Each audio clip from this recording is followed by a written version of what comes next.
교회들을 여기저기 방문하게 됩니다. 그런데 다 교회라고 같은 것은 아닙니다.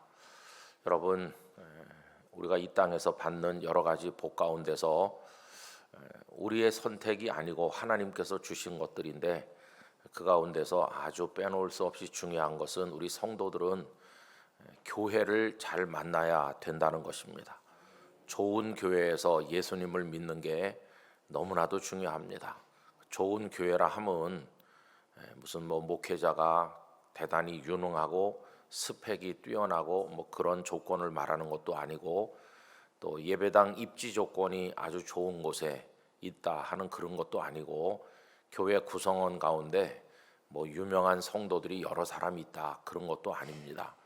좋은 교회라 하는 것은 예수님을 똑바로 믿을 수 있도록 도와주는 교회, 그게 좋은 교회입니다.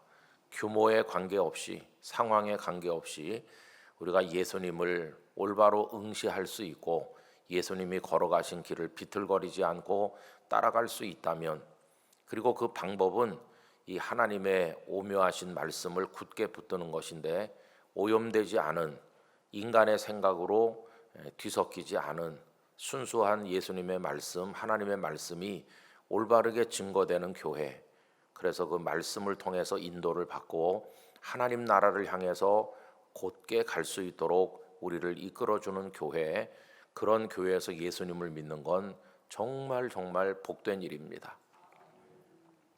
여러분, 교회를 사랑하시기 바랍니다. 교회를 정말 사랑해야 됩니다. 정상적인 신앙생활을 하는 분들은 교회를 자주 이렇게 옮겨 다니지 않습니다. 여러분, 요즘에는 현대생활 자체가 직장 따라 학업 따라 이동이 빈번한 그런 사회이긴 하지만은, 예전 방식대로 말하면 태어난 그 교회에서 하늘나라 갈 때까지 머무는 게 일반적이었습니다.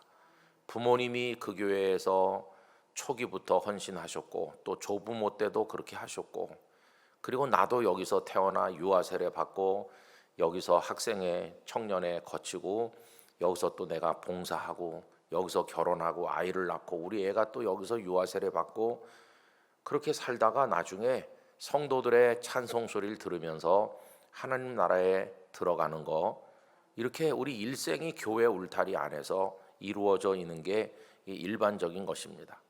그래서 여러분, 어떤 교회 50년사, 70년사 책을 펴보면 그 속에 교회 이야기가 있기는 하지만 많은 성도들의 이야기가 함께 섞여 있습니다.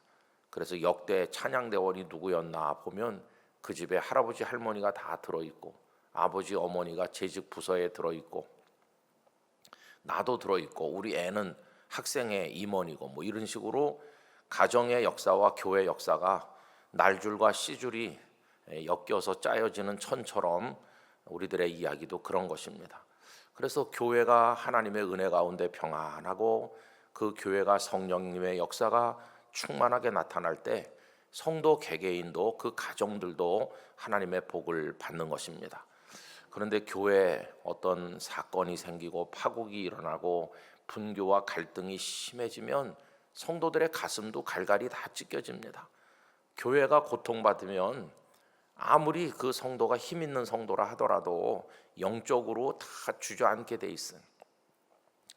종교 개혁자들은 물론 그 이전에 고대 교회 시대 때 키프리아누스 같은 교부들도 얘기했습니다마는, 교회는 신자의 어머니라고 말했습니다.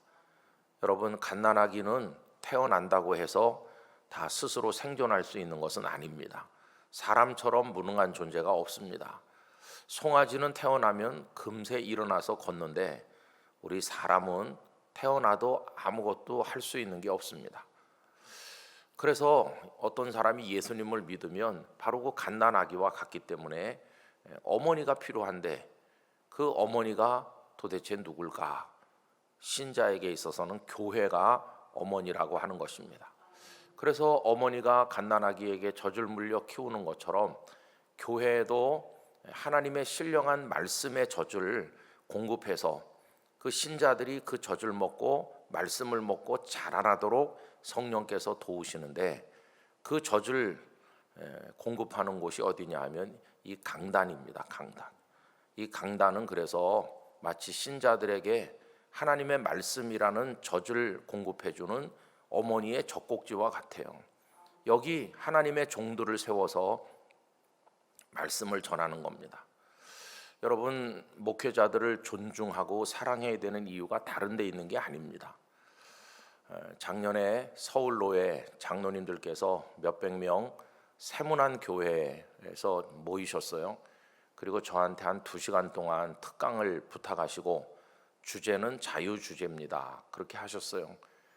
여러분, 장로님이 되려면은 어제 오늘 믿은 분들은 아니지 않습니까? 몇 대째 믿고 또 교회에서 일찍부터 충성하시고 교회를 사랑하신 분들이 장로님이 되시는 건데, 그 몇백 명 장로님들이 시간 내서 모이는 것도 쉬운 일은 아니죠. 그래서 무슨 말씀을 드려야 되나 고심을 많이 했어요. 그러다가 하나님께서 제 마음속에 그저 진솔하게 있는 그대로 너 하고 싶은 얘기를 해봐라. 그래서 제가 장로님들이 듣기에 참 민망한 얘기를 했습니다. 이런 얘기를 했죠. 장로님들이 교회 여러 가지 중요한 일들을 결정도 하시고 또 다 자신을 바쳐서 헌신하시고 하시는데, 장로님들이 하시는 일 중에 가장 중요한 일은 목사님을 모셔오는 겁니다. 담임 목사님이 공석이 되면 목회자를 청빙해야 되는데 어떤 목사님을 모셔오는지, 그게 그 교회 미래에 절대적으로 중요한 요소입니다. 그래서 그걸 장로님들이 주로 청빙위원이 되셔서 감당을 하는데, 어떤 목회자를 모셔오십니까? 이제 그런 얘기를 했어요. 여러분, 그 청빙위원들께서 목사님을 청빙할 때 보면 여러 가지 난맥이 많이 나타나요. 그러니까 교회가 평안하면요, 그 앞에 목사님이 한 25년, 30년 이렇게 하시다가 은퇴하잖아요. 오래전에 두란노 서원에서 무작위로 전국에 있는 교회들을 추출해서 조사를 한 적이 있습니다. 목회자가 그 교회에 머무는 기간과 그 교회 부흥과 성장이 어떤 상관관계가 있는가, 이거를 교수님들에게 용역을 드려가지고 조사를 한 적이 있었는데 아주 뚜렷하게 그게 나타났어요.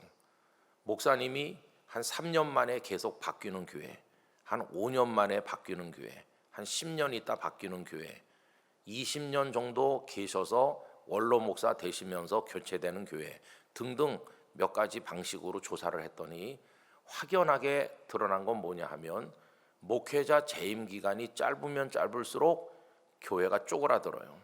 유지도 못하고 줄어드는 겁니다. 그런데 목사님이 최하 10년에서 20년, 30년 이렇게 계셨던 교회들은 거의 대부분이 다 부흥하고 성장했어요. 이거는 서로 맞물려 돌아가는 겁니다. 교회가 부흥하고 성장하고 평안하니까 목회자가 오래 계실 수 있었던 것도 되고, 또 목회자가 오래 계시면서 모든 걸 쏟아 할 수 있었기 때문에 교회가 성장한 것이기도 하고, 이게 서로 맞물려 돌아가는 것이죠. 그래서 여러분, 교회는 그게 굉장히 중요합니다. 저는 우리 목사님이 이제 3년 남짓 되셨다고 하는데 어제도 이런 얘기를 했습니다. 목사님, 여기다가 뿌리를 내리고 그래서 여기서 평생 섬길 생각을 하고 우리 남양주 은성교회와 함께 하나님께 영광을 돌리셔야 된다. 그런 얘기를 제가 목사님께 잠깐 지나가는 말로 했습니다. 그래서 제가 서울로의 장로님들께 이런 얘기를 했죠. 그럼 여러분들께서 목사님을 모실 때는 한 2, 3년 하다가 교회를 망쳐놓고 나갈 목사님을 찾지는 않을 거 아닙니까? 가장 훌륭하고 우리 교회에 적합한 목사님을 모시도록 기도하면서 애쓰실 거 아닙니까? 근데 이제 문제는 그 장로님들이 그 앞에 목사님이 한 20년, 30년 계시다가 은퇴하셔서 새 목사님을 모시는 경우에는 목사님을 모셔본 경험이 없는 겁니다. 이 장로님들이. 지금 예컨대 장로님께서 한 60세 됐다고 그러면 은퇴하는 목사님이 30년 전에 부임할 때 그냥 30살짜리 청년이었지 어떻게 목사님을 모셨는지 경험이 없어요. 만약에 어떤 장로님이 나는 목회자 청빙을 많이 해봤다고 말하는 장로님이 있으면 불쌍한 분이에요. 목사님이 한 3년 만에 계속 바뀌니까 내가 장로 경력이 지금 10년인데 세 번째 청빙을 해본다고 나 경험이 많은 사람이라 이거 참 이게 뭔가 잘못된 거죠. 사실 장로님들이 목사님을 청빙할 줄 모르죠. 그런데도 당신들이 다 목사님을 모신다는 착각을 하는 거예요. 그러다 보니까 이게 하나님의 뜻을 받드는 게 아니라 인간적 방법으로 하는 겁니다. 그래서 다른 교회는 어떻게 하나 이렇게 자꾸 정보를 얻으려고 노력하죠. 다른 교회라고 다를 게 뭐 있나요? 다 똑같죠. 근데 뭐 어떤 교회는 막 이상하게 합니다. 심지어 그 사모님의 고등학교 성적 증명서를 내라는 황당무계한 교회도 있었어요. 아니 목사님이 목회하는 거지 사모님이 무슨 상관이 있으며, 더군다나 그 목사님이 또 고등학교 때 공부를 잘했는지 못했는지가 지금 현재 시점에서 뭐가 중요합니까? 그 목사님이 오늘 부임해서 목회하는 시점에서 가장 중요한 것은 하나님께서 쓰시는 주의 종인가, 그게 중요할 뿐이지 옛날에 고등학교 때 수학 잘했는지 그런 게 뭐가 그렇게 중요합니까? 수학 잘하는 목사님 데려오면 매일 돈 계산만 하고 있어요. 누가 얼마 헌금했는지 11조 총합이 얼마다 이런 것만 따지니까 참 곤란해요. 여러분, 그래서 생각을 좀 달리 해야 됩니다. 그래서 제가 그 장로님들께 그래 목사님을 그렇게 다른 교회는 어떻게 하나 이래가지고 이제 청빙하는데 여러분들이 목사님을 어떤 마음으로 모셔옵니까? 장로님들은 다 60세가 넘으셨고, 그런데 담임 목사님으로 그 교회와 연결된 분들은 다 40대, 기껏 많아야 50대 초반인데, 그럼 다 막내 동생 같거나 아들 같거나 그런 젊은 목회자들을 놓고 여러분들이 그분을 존경합니까? 존중히 여깁니까? 아니면은 사장님이 직원 채용하듯이 그렇게 합니까? 만약에 그래가지고 나는 면접관이고 당신은 그냥 신입사원 같이 오는 거다, 이래가지고 뭐 이상한 질문을 해가면서 그래서 그 목사님을 청빙하면 저 사람 내가 뽑았어 이렇게 생각하니 그분이 설교하는 말씀이 하나님의 말씀으로 들리겠느냐? 그건 정말 누구한테 불행한 거냐 하면 장로님 본인에게 가장 불행하다. 그 장로님이 예수님을 믿는 한 사람의 성도로서 그 영혼이 살아 일어나야 되는데, 그런 그 장로님에게 영의 젖을, 말씀의 젖을 공급하는 사람이 누군가? 그분 아니에요, 그분. 그럼 만약에 그분을 존중하지 않으면 저 사람 옛날엔 문제가 많은데도 내가 뽑아준 거야 이렇게 생각하면 그 설교가 귀에 들어오겠냐?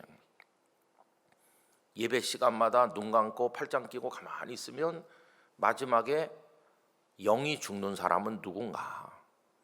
그 장로님의 영이 다 바싹 말라가지고 죽게 되는 거죠. 그래서 막말로 장로하다 망했다, 장로하다 지옥 간다, 그렇게 되는 거 아니냐고.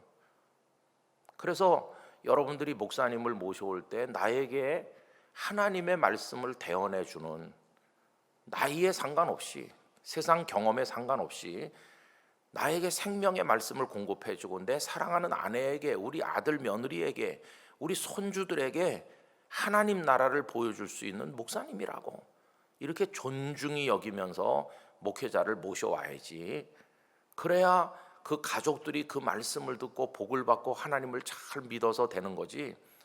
그렇지 않으면은 여러분들의 가정부터 다 바싹 말라서 그 마른 뼈에 골짜기 같이 되는 거라고. 그런 의미에서 장로님들이, 서울로의 대단한 노예 장로님들이 목사님을 존중해야 된다, 그런 얘기를 쭉 했어요. 그거를 한 2시간 동안 했어요. 여러분, 가끔 드물기는 하지만 정말 목회자를 존중하는 교회도 있습니다. 제가 부산에 있을 때 어떤 80이 넘으신 노 장로님께서 정말 존경받는 장로님이세요. 저는 지금까지 그런 장로님을 몇 번 못 만나봤습니다. 지금도 건강하셔요. 아주 큰 기업의 회장님이세요. 아마 재산이 엄청나게 많을 거예요. 그런데 그 장로님께서 시모 장로님을 다 모시고 저에게 오셔서, 목사님, 우리 담임 목사님이 30년을 하시고 내년 말에 은퇴하는데 우리가 후임 목사님을 모시려고 하는 중에 있습니다.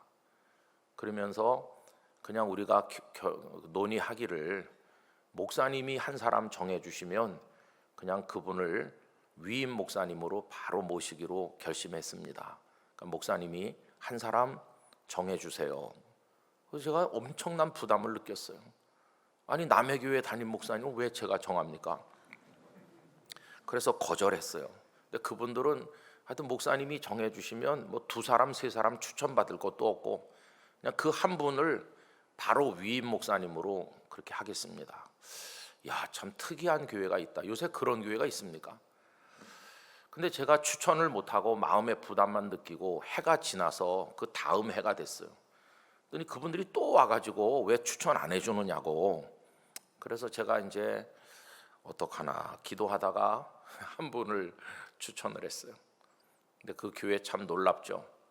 그 담임 목사님은 연말에 은퇴할 거예요. 그런데 추천된 목사님이 결정된 건 3월 달에 결정됐어요. 그 목사님이 와서 뭐 성도들에게 선을 보이는 설교를 하거나 인사를 하거나 그런 것도 없었어요. 그냥 주중에 수요일 날 오후에 내려와서 역 앞에서 장로님들 몇 사람을 만났어요. 김은성 목사가 추천한 사람입니다. 그래서 만나서 이렇게 얘기하시고 그 목사님을 약속대로 정했어요. 그리고는 하시는 말씀이 이제 연말에 부임하실 건데 좀 다른 교회 부목사님이니까 그 몇 달 동안이 입지가 어정쩡하잖아요. 담임 목사님으로 정해졌는데 아직 어떤 교회에서 부목사님으로 계시니까. 그랬더니 그 장로님들 말씀이 목사님 그렇게 계시기가 불편하면 그냥 그 교회를 사임하시고 내려오세요. 그랬더니 그럼 담임 목사님이 사택에 계시는데 살 집이 없잖아요. 그랬더니 그 성도들이 우리가 집 하나 더 준비하면 됩니다. 또 심지어 이렇게까지 말하더라고요. 그것도 불편하시면 가족들을 모두 해외 보내드릴 테니까 어디 가서 몇 달 동안 연수도 받고 좀 쉬다가 충전해서 오셔도 좋습니다. 여러분 우리나라에 그런 교회가 있더라고요. 근데 이 목사님이 이제 돌아가서 그 담임 목사님에게 얘기했대요. 그 교회 부임한 지 석 달이 1월 달부터 부임했으니까 그 담임 목사님께 여차저차 해가지고 제가 담임 목사로 정해졌는데 사임을 해야 되나요? 아니면 부임할 때까지 있어도 되나요? 그러니까 그 담임 목사님께서 기뻐하시면서 편하게 있다가 가라고, 편하게 있다가. 그래서 그 교회 편안하게 있다가 10월 말께 이제 미리 내려왔어요.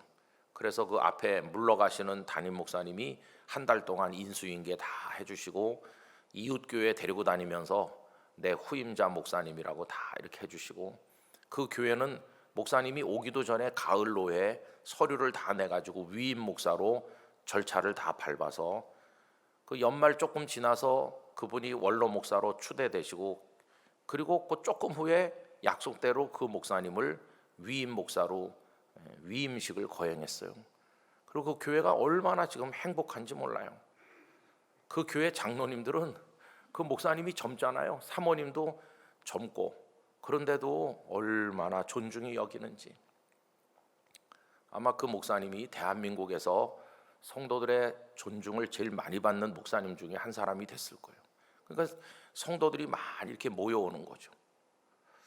여러분 우리가 교회를 사랑한다고 할 때 뭐 여러 가지로 사랑할 수 있습니다.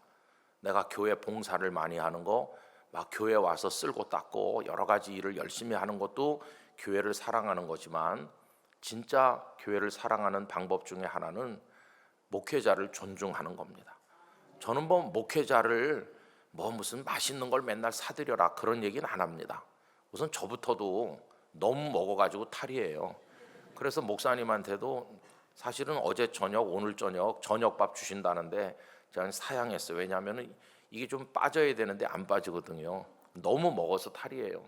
그 뭐 먹으려면 그냥 콩나물 해장국 먹자고 계속 그랬는데 그렇게 먹으면 되는 거죠. 뭐 그런 거 가지고 뭐 목회자를 존중하는 건 아니에요. 목회자를 존중한다는 건 다른 게 아니라 당신은 나에게 우리 가족들에게 하나님의 말씀을 전해주는 하나님의 사람인 걸 내가 인정합니다.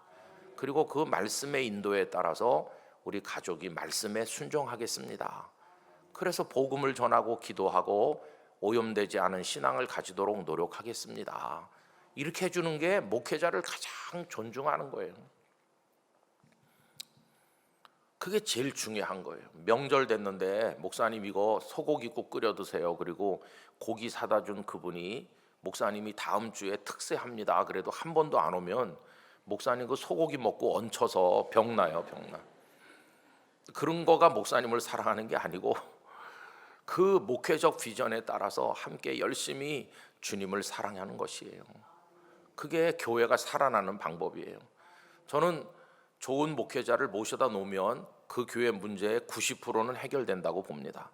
그 목회자를 하나님께서 연단하시면서 부족함이 있으면 채워주시고 잘못된 거 있으면 깎아서 다듬으시고 이렇게 해가지고 하나님의 종으로 쓰시면, 그러면 그 목사님 또 목사님대로 하나님과의 관계가 있잖아요. 엎드려 기도하고 겸손하게 하면은 하나님께서 그 목회자라는 축복의 통로를 통해서 성도들에게 복을 주시는 겁니다. 목회자가 성도들을 축복하여 기도할 때 그 기도가 땅에 떨어지지 않는 것입니다. 여러분, 엘리 제사장은 형편없는 제사장이죠. 그래서 그는 제사장으로서 무능할 뿐만 아니라 두 아들 홈니와 비느하스가 성막에서 재물을 도둑질하고 여인들을 추행하고 온갖 못된 짓을 저지르다가 근데 나중에는 블레셋과의 전쟁에서 다 죽고 엘리 자신도 목이 부러져 죽고 완전히 패가 망신한 집안이 됐잖아요. 그런 제사장이 엘리죠. 그런데도 그런 제사장 엘리도 한나가 기도하러 왔을 때 축복했더니 축복이 이루어졌어요. 그래서 한나가 사무엘을 낳았고 나중에 사무엘을 하나님 앞에 드립니다. 그러면서 왔을 때 또 엘리가 축복했더니 한나가 돌아가서 다른 자녀들을 또 여러 명 낳았잖아요. 그 사람은 복을 못 받았다 할지라도 하나님께서 그를 축복의 통로로 쓰시니까 그가 빈 기도가 이루어지는 거예요. 우리 목사님은 저 형편없는 목사네 이렇게 생각된다 하더라도 그가 두 손으로 축복하는 기도가 내게 이루어질 줄 믿고 아멘으로 화답할 때 그게 복이 되는 것이에요. 그 목사님을 하나님께서 종아리를 때리는 건 그 하나님과 그 목사님과의 관계인 것이고, 나는 하나님께서 내게 주신 이 말씀의 통로를 통해 축복의 통로를 통해서 주시는 그 은혜를 얻어야 되겠다, 그런 마음을 가져야 되는 거죠. 그래서 이제 목회자를 이렇게 존중히 여기면서, 그래서 목회자가 여러분 우리가 잘 계획을 세워서 요 다음 달에 은행을 텁시다 그렇게 말하는 목사님은 없어요. 아무리 못되고 형편없는 목사님도 여러분 다음 달에 김은성 목사 와서 부흥회 하는데 우리 특세합시다 이렇게 말하지, 잘 해가지고 어떻게 남의 땅 좀 갈취합시다 그런 목사님은 없어요. 다 그래도 잘 믿으려고 하는 거죠. 그러면 성도들이 이렇게 해가지고 하면 돼요. 그럼 여러분 반드시 교회는 부흥하게 돼 있어요. 왜 그러냐 하면 그게 하나님의 교회거든요. 하나님의 교회. 그 목회자를 위해서 부흥케 하는 것도 아니고 성도들을 위해서 그 교회를 몸집을 키워주는 것도 아니고, 교회를 크게 하신다면 그것도 하나님의 영광을 위한 거고, 교회를 더 깊은 영성을 가지게 하시는 것도 하나님의 영광을 위한 거고, 땅을 사고 예배당을 짓게 하시는 것도 하나님의 계획 속에서 하는 거고. 왜냐하면 이 교회는 누구의 교회가 아니라 주님의 교회거든요. 주님의 교회. 교회 머리는 그리스도시고 이 몸된 교회라고 그러잖아요. 그리스도의 몸된 교회. 그래서 주님은 당신의 교회가 망해가는 거를 견디지 못하세요. 이 당신의 교회이기 때문에 사랑하시는 거고 부흥되게 하시는 거예요. 자, 그러면 이제 교회가 이렇게 성장하고 부흥하고 그러면 이제 그 다음 문제는 뭐냐 하면요, 이 목사님이 병드는 겁니다. 어떤 병에 드느냐 하면 그동안에 우리가 몇 시간에 말씀드린 것처럼 하나님의 은혜로 됐구나 이렇게 생각하면서 어쩌냐게도 말씀드린 것처럼 이렇게 모든 게 형통하고 모든 게 잘 돼도 끝까지 작은 마음으로 하나님 앞에 엎드려 있어야 되는 거죠. 그죠? 그런데 거의 99%의 사람들은 뭐 좀 되면 벌써 고무풍선같이 마음이 교만으로 부풀어요. 그게 문제인 거예요. 그게. 그래서 이 가운데, 이 강단은 교회 무대 가운데 자리인데 대개 다 교회마다 강단 위에 스포트라이트를 설치해 갖고 요위를 밝게 비춥니다. 밝게 비추는 이유가 목사님 설교 원고 잘 보이라고 비추는 것도 있겠지만은 거기가 이제 말하자면 가장 밝아야 되는 곳, 영적으로도 가장 밝아야 되는 곳, 하나님의 은혜가 거기 쏟아져야 되는 곳이 강단이잖아요. 여기가 중심이에요. 근데 이제 목사님이 여기서 하나님의 종으로 쓰임을 받은 다음에 문제가 뭐냐 하면요, 계속 여기 버티고 있는 거예요. 설교 끝났으면 내려와야 되는데 안 내려오는 거예요. 계속 버티고 여기 예수님이 서셔야 되는데 예수님을 저기다 앉히는 거예요. 예수님은 변두리에, 자기가 중심에. 이게 한국교회를 멍들게 만드는 겁니다. 오늘 기도하신 장로님께서 오늘 본문 말씀을 미리 읽고 오신 게 틀림없어요. 아까 기도 속에서 그는 흥하여야 되겠고 나는 쇠하여야 하리라, 이게 오늘 본문 맨 끝의 결론이에요. 여러분, 세례 요한이 중심에 서서 스포트라이트를 받았습니다. 그가 유대 광야에 등장해서 요단강가에서 세례를 베풀고 사람들에게 말씀을 전했어요. 회개하라, 천국이 가까웠느니라. 그러면서 세례를 주는데 그 세례가 회개의 세례였어요. 얼마나 그 파워가 넘치는지, 정말 굉장한 사람들이 몰려 나왔어요.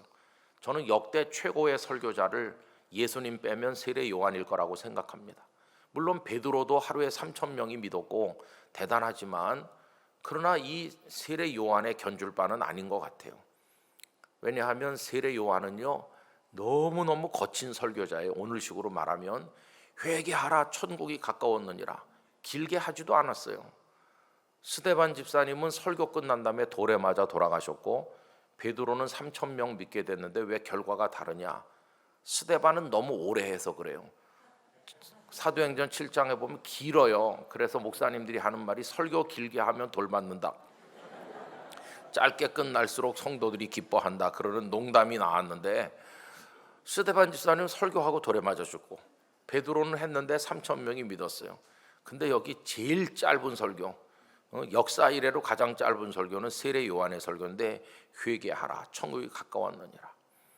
짧은데 그 속에 뭔가 찌르는 게 있잖아요. 회개하라 그러면 여러분, 아무리 성도들이라 할지라도 하나님이 여러분을 사랑하십니다, 하나님의 은혜를 받으세요, 그래야 아멘하지. 목사가 강단에 올라오자마자 첫 마디에 회개하세요 그러면은 아멘 그럴 교인이 누가 있어요? 저 목사가 이상해, 못 먹을 걸 먹었나 이렇게 생각하죠. 근데 세례 요한은 회개하라는 거예요. 회개. 그런데도 사람들이 저 미친놈이야 이렇게 안 하고 막 몰려오는 거예요. 근데 눈으로 보면 정상이 아닌 걸로 보이죠. 옷도 제대로 안 입고 약대 털옷을 걸치고, 어떤 분은 모피의 원조라고 하긴 하는데 이게 이상한 거 있고, 그다음에 음식도 정상적인 거 안 먹고 메뚜기와 석청을 먹는데 그 양질의 단백질과 그 꿀이 얼마나 몸에 좋은 거냐, 어떤 사람이 이렇게 농담하긴 했는데 그런 거 먹고, 그리고 집에서 정상적으로 동네 사람들과 어울려 살지도 않고 빈 들에서 있으면서 마치 광야에 광인같이, 들판에 광인같이 사는 거예요. 근데 사람들이 오니까 회개하라고 그러는 거예요. 그런데 그 정도로 끝난 게 아니죠. 거기 뭐 군인들도 오고 세리들도 와서 우리가 어떻게 하면 좋겠습니까? 이렇게 하니까 뭐라고 말합니까? 독사의 자식들아. 요새 어느 목사님이 주일날 독사의 자식들이요 이렇게 설교하면은 그 목사가 그날 저녁까지 그 교회에 있을 수 있겠습니까? 당장 쫓겨나지. 일부 예배하고 바로 쫓겨날 거예요. 그런데 세례 요한은 그렇게 하는 거예요. 그렇게. 그런데도 막 왔어요. 심지어는 예루살렘에서도 깜짝 놀라가지고 메시아가 오셨나? 이렇게까지 생각하면서 사람을 보내서 당신이 오실 그분이 맞느냐고 물어봤어요. 대제사장들처럼 완고한 사람들도 사람을 보내서 혹시 메시아이신가? 이렇게 알아볼 정도로 사람들의 주목을 받았어요. 그러니까 이 무대 중심에 있는 거죠. 마치 1인 연극을 하는 사람처럼 관객들은 다 앉아있고, 세례 요한의 동무대예요. 동무대. 박수도 혼자 받고 비난을 받아도 혼자 받고 그가 중심에 서 있어요. 그런데 어느 날 이상한 얘기를 하는 겁니다. 그 많은 모인 사람들에게, 자, 이제부터는 나를 따라다니지 말고 저기 오시는 저분에게로 가라. 안드레가 원래는 요한의 제자였습니다. 근데 요한복음 1장에 보면 안드레에게 이제부터는 나를 따라다니지 말고 저기 저분을 따라가라고 얘기하거든요. 그분이 예수님이시죠. 그래서 안드레가 예수님에게 간 겁니다. 그냥 바닷가에서 그물 깁다가 따라오라고 그래서 따라간 걸로 돼 있지만 그 중간 과정은 여러 가지 변수가 있어요. 그래서 다 보내는 거예요. 예수님께로 보내고. 그리고는 하는 말이 나는 그분의 신발끈 묶었다 풀었다 할 자격도 없다고. 그분은 세상 죄를 지고 가는 하나님의 어린 양이시고 나는 물로 너희에게 세례 주는 게 전부지만 저분은 불과 성령으로 세례를 주실 분이고 오시리라 한 분이 바로 저분이시라고. 그러면서 나는 메시아가 아니고 그분의 길자 위에 불과한 그분의 종일 뿐이고 저분이 오늘의 주인공 신랑이시고 아내를 취하는 신랑이 저분, 나는 신랑 친구라고. 옆에서 그냥 그 친구가 장가드는 걸 보고 옆에서 기뻐하는 신랑 친구에 불과하고 주인공은 저분이시다. 이렇게 얘기하다가 끝에 저분은 흥하셔야 하겠고 나는 쇠해야 한다. 그러면서 스포트라이트를 받던 그 자리에 예수님을 모셔다가 계시게 하고 자기는 무대 아래로 내려갔어요. 무대 아래로. 이게 세례 요한의 모습이에요. 여러분, 거꾸로 보아야 바로 보인다고 할 때 오늘 아침의 주제가 이 가운데서 변두리로, 중심에서 변두리로 나가야 된다는 거예요. 내가 중심에 서서 내가 주인공이 돼가지고 쳐다보면 전부 다 내가 한 것처럼 보입니다. 내가 이 교회를 부흥시킨 것도 나, 봉사를 제일 많이 한 것도 나, 복을 받은 것도 다 내가 잘해서 그렇고. 그런데 그게 아니에요. 여러분, 그리스도인은 오직 중심에 주님만 모셔야 되는 거예요. 가운데 빛나는 자리는 주님의 자리다. 나는 저 변두리에서 그분을 흠모하는 거예요. 그래서 중심에서 가운데서 변두리로 옮겨 앉으시기를 바랍니다. 거기서 바라봐야 그분이 주님으로 보이는 거예요. 주님. 근데 내가 중심에 서고 주님은 저 자리에 앉아서 가끔씩 주님 이렇게 부르면 알라딘의 램프로 전락하는 거예요. 내가 주인이고 그분은 내 가려운 데나 긁어주는 그런 존재로 전락해가지고 이게 거꾸로 되는 거예요. 이제는 자리를 좀 바로잡을 필요가 있어요. 그분이 높아지셔야 되고 나는 그분을 높이는 자리에 있어야 되는 거죠. 그게 안 되고 있는 게 우리가 다 병들고 있는 가장 큰 문제 중에 하나입니다. 제가 어제 저녁에 가장 작은 자로 연약해졌을 때 그 중학교 3학년 때 주님께서 저를 불쌍히 여겨서 고침받은 간증을 말씀드렸는데요. 그래서 저는 성경에 좋아하는 말씀 몇 개 중에 하나가 어느 날 예수님께서 안식일에 회당에 들어가셨을 때 그 회당에 손이 하나 마른 사람이 있었어요. 손이 하나 이렇게 굳어가지고 경직돼서 이게 말라 비틀어져서 장애인이죠. 여러분, 이 불쌍한 사람이 그 회당의 구석에 쪼그리고 앉아 있는 거죠. 하나님께 저주받았나 보다. 유대인들은 장애가 생기면 저주받았다고 생각했거든요. 저주받아서 다리를 절고 저주받아서 팔이 마비됐고 저주받아 중풍병자가 됐고 앞을 못 보고 그 앞 못 보는 사람을 보고도 뭐라고 제자들이 말했나요? 저 자기 죄 때문입니까? 부모 죄 때문입니까? 언제나 권선징악적으로 생각하거든요. 손이 말라서 쓰지 못한다. 저주받았구나. 무슨 죄를 지었을까? 이렇게.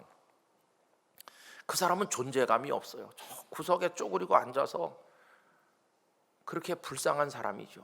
그런데 그날 예수님은 회당에 들어가서 딱 그 사람을 바라보셨어요.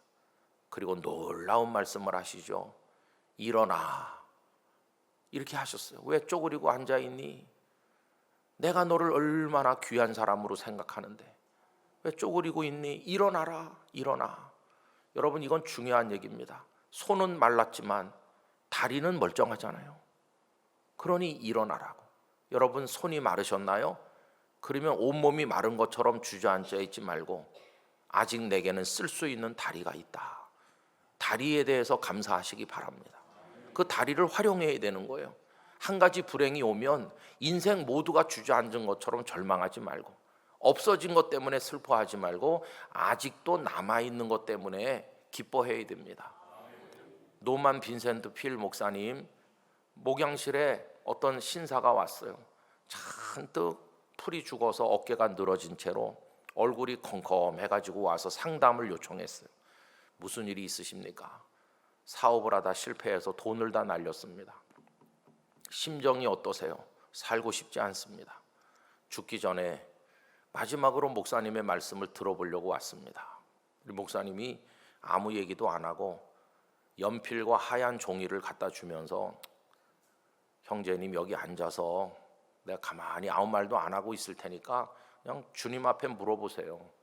형제님의 인생에 아직도 남아있는 게 뭔지 써보세요. 그러니까 이 사람이 가만히 이렇게 있더니 쓰기 시작했어요. 아내도 있고 아빠를 너무나 사랑하는 딸들이 있고 뭐 이거저거 아직도 몸이 건강하고 쭉 한참 쓰더니 이 사람이 목사님 감사합니다. 힘을 얻었습니다. 가겠습니다. 갔다는 거예요. 이 사람이 발견한 게 뭡니까? 돈이 없어졌지만 나머지는 다 있다는 걸 알게 됐어요. 남아있는 게 훨씬 많다는 걸 깨달은 거예요.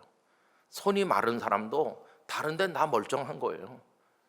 일어나라는 예수님의 말씀을 듣는 귀도 열려 있고 일어날 수 있는 두 다리가 아직 건강하고 일어나 가운데 서라. 한 가운데. 저는 그 말씀 좋아합니다. 왜 변두리에 있느냐? 가운데로 와라. 나는 너를 가운데 세우고 싶어 한다.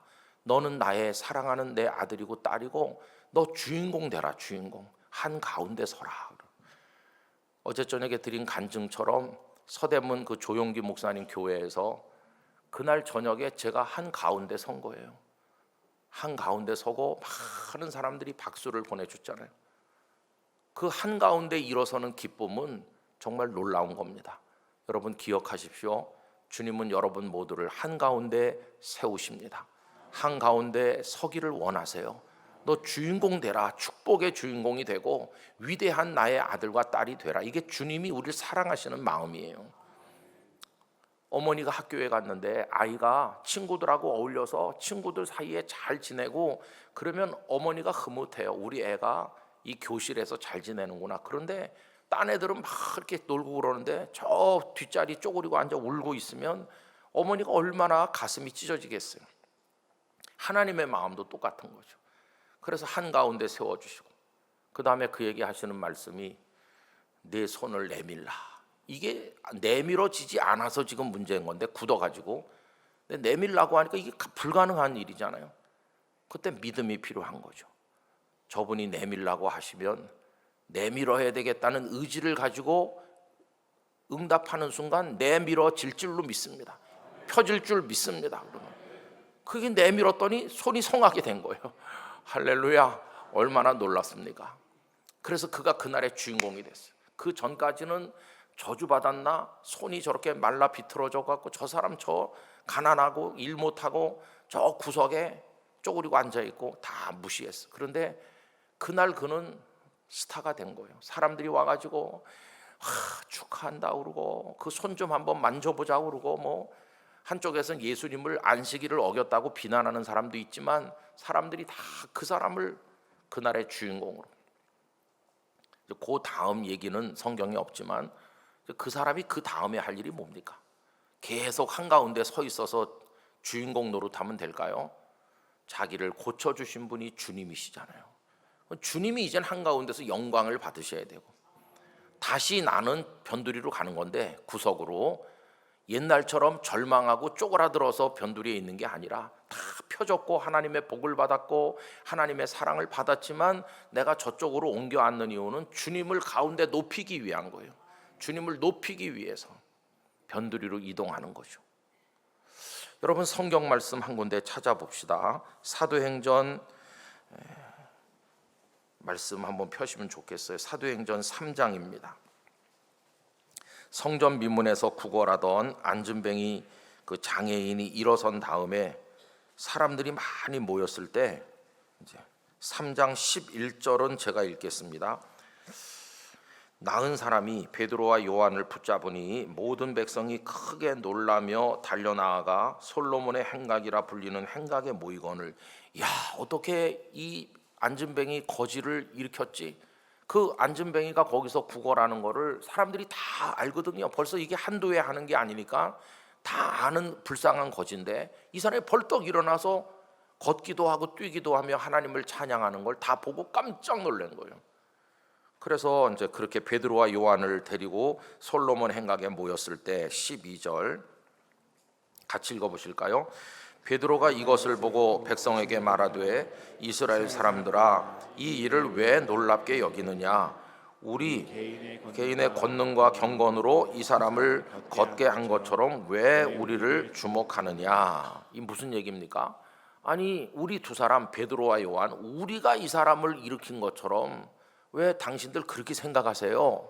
우리가 한 게 아니에요. 이 얘기를 하는 거죠. 그 다음에 13절 14절 15절 쭉 읽겠습니다. 아브라함과 이삭과 야곱의 하나님 곧 우리 조상의 하나님이 그의 종 예수를 영화롭게 하셨느니라. 너희가 그를 넘겨주고 빌라도가 놓아주기로 결의한 것을 너희가 그 앞에서 거부하였으니 너희가 거룩하고 의로운 일을 거부하고 도리어 살인한 사람을 놓아주기를 구하여 생명의 주를 죽였도다. 그러나 하나님이 죽은 자 가운데서 그를 살리셨으니 우리가 이 일의 증인이라. 그 이름을 믿음으로 그 이름이 너희가 보고 아는 이 사람을 성하게 하였나니 예수로 말미암아 난 믿음이 너희 모든 사람 앞에서 이같이 완전히 낫게 하였느니라. 할렐루야. 이 베드로와 요한은 그렇죠. 우리가 일어나라 그러니까 일어났죠. 여러분 우리 두 사람 대단한 사람 아닙니까? 이러면서 자기들을 내세우지 않았어요. 그 다음에 보면 왜 우리가 일으킨 것처럼 생각하십니까? 그러면서 누구 얘기를 하죠?